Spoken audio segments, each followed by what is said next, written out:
Nancy settles into a hotel room, looking somewhat tense and uncertain about her actions. She takes something to calm her nerves. While fixing herself in the mirror, there's a knock on the door. After taking a deep breath, she opens it to find a young and attractive man named Leo Grande, the source of her tension. Leo plants a small kiss on her cheek and compliments her alluring perfume. Nancy brushes off the compliment, saying women at 42 don't often receive such praise. Leo assures her they'll have a great time and asks for a drink to get started. Raising his glass to those attractive at any age, he takes a sip and comments that it has aged well, implying he's referring to Nancy. As they try to engage in light conversation, Leo's overwhelming handsomeness distracts Nancy, making it hard for her to concentrate. Suddenly, Nancy asks if Leo feels degraded or belittled by her. Leo assures her it's all his choice, he enjoys it, and has never felt degraded. He then inquires about Nancy's desires for the night. Nancy just wants to be with him, fearing her age might disappoint Leo. Understanding her tension, Leo gives her a small kiss and reassures her. Expressing that the tension is unbearable, Nancy insists they proceed quickly. Leo argues there's no rush and it should be enjoyed, suggesting they talk more. He mentions his skill in surprising people, but Nancy misunderstands this as unusual desires and is disgusted. Leo clarifies that he meant communication skills. Nancy confesses her embarrassment at never having bought anyone before. Leo gently explains he's not bought. He sets a fee for his services, and it's willingly accepted, emphasizing he's not being exploited. However, Nancy's concern about disappointing Leo is still overwhelming because she's never had an orgasm and believes it's impossible at her age, while Leo is confident. Nancy lost her husband 2 years ago and hasn't been with anyone since. Leo would be the second. She has no expectations, even offering Leo half the money if he chooses to leave.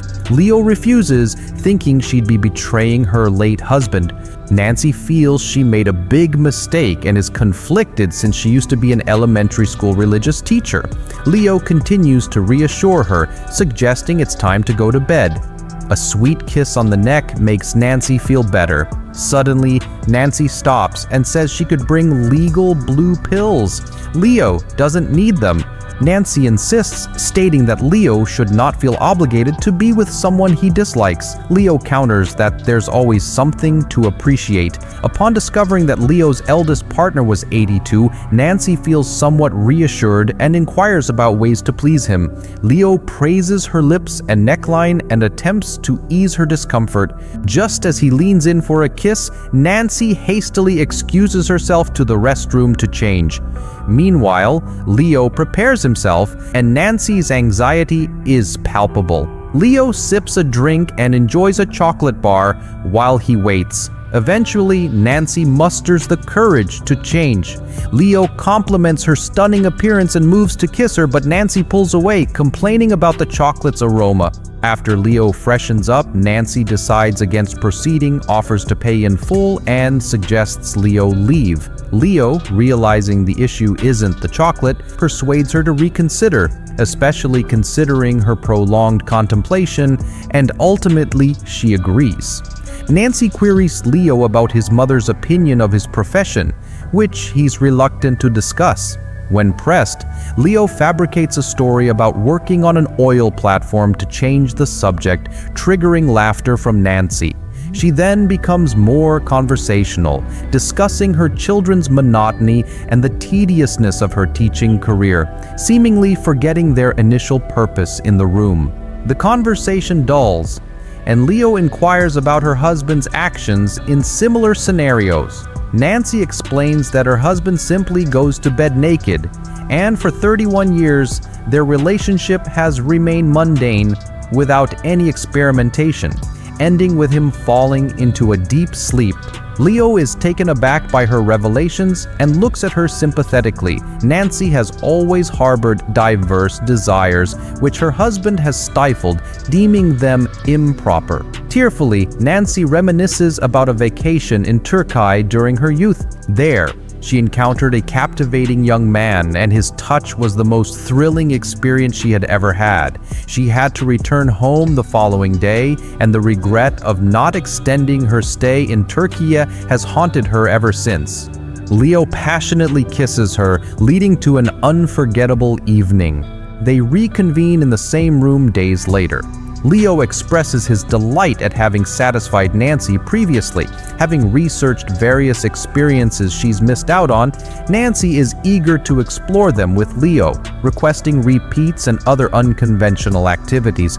Leo assures her of their feasibility, though her ambition to attempt them all in one day even astonishes him. Leo commits to doing his best, and they proceed to tackle the most daunting item on her list. Nancy wonders if she should brush her teeth beforehand. Leo reassures her it's unnecessary.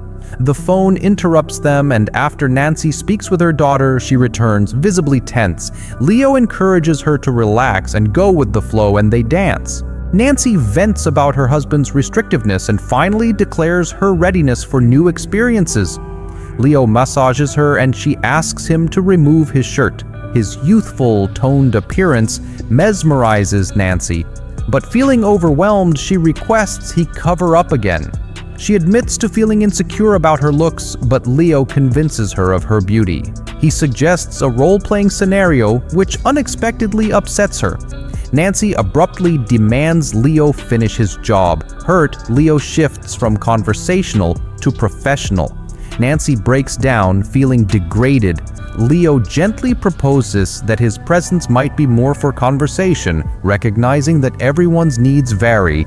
He comforts her, emphasizing his non-judgmental stance towards clients as long as they are respectful. He shares anecdotes about his clients, which embolden Nancy. In their third meeting, where Nancy feels as though she's bathing in warm water, she returns more relaxed and assured. She humorously mimics her interactions with her husband, amusing Leo. Nancy lavishes praise on Leo, grateful for fulfilling her list, and vows to recommend him to her friends. Leo modestly claims he's merely doing his job. Nancy, curious about his real identity and believing it's time they fully know each other, is met with reluctance from Leo, who reveals only that his name is Leo Grande. Nancy shocks him by confessing she's researched his background and knows his true identity. Disappointed, Leo dresses swiftly and admonishes her never to contact him again. Taken aback by his reaction, Nancy realizes she should have respected his boundaries. When she accidentally uses his real name, Leo grows infuriated. In retaliation, he warns that uncovering her true identity wouldn't be favorable, especially for a former religious teacher found in a hotel with a young man. Nancy argues that she thought they were building trust and could be friends outside of their arrangements. Leo, disclosing his own traumas and describing himself as a shell of a person for his mother, storms out but soon returns for his forgotten phone. In his frantic search, he locates it, assures Nancy of a refund for the unused time, leaves a brief farewell kiss, and departs. Nancy, shattered, can only watch him leave. A few days later, Nancy appears on the screen while waiting at the same hotel's cafe. We can see that she is quite nervous from her stern attitude when she tells the hotel staff that she is waiting for a friend. One of the employees who doesn't initially recognize her turns out to be her former student. When Nancy says, "I must not have trained you well if you're working here," the girl is shocked. Leo arrives at that moment. The fact that her teacher is meeting such a young and handsome man raises the girl's suspicions. However, Leo skillfully manages the crisis, stating that they are meeting to buy Nancy's car. Despite the events in the last session, Leo had agreed to meet Nancy just to talk. Nancy talks about the vitality she feels from experiencing everything she couldn't when she was young in the past month. She also reveals that she recommends Leo Grande, the master of menopause, to all her friends, and that his real name is Susan Robinson. Leo, on the other hand, confesses that he finally told his brother the truth about his job, And while his brother didn't judge him, it remains a disappointment for their mother. When Leo was 15, his mother caught him in an unexpected situation with some friends, and since that moment, she has never viewed Leo the same way. Time has not mended this rift. Becky brings the check, and Nancy apologizes for previously calling her and other girls inappropriate names, admitting that they had frequent interactions with Leo. She even hints at Leo's impressive skills, suggesting he spend time with Becky as well. Becky, astonished, listens to her former teacher and then joins Nancy and Leo in the room. They spend a long night together, fulfilling a list of experiences Nancy had always desired. At the end of the night, Nancy feels truly fulfilled for the first time in her life. This marks their final encounter, and they bid each other farewell, wishing one another well. Nancy gazes into the mirror, lost in deep, soothing thoughts. And so we reach the end of this story.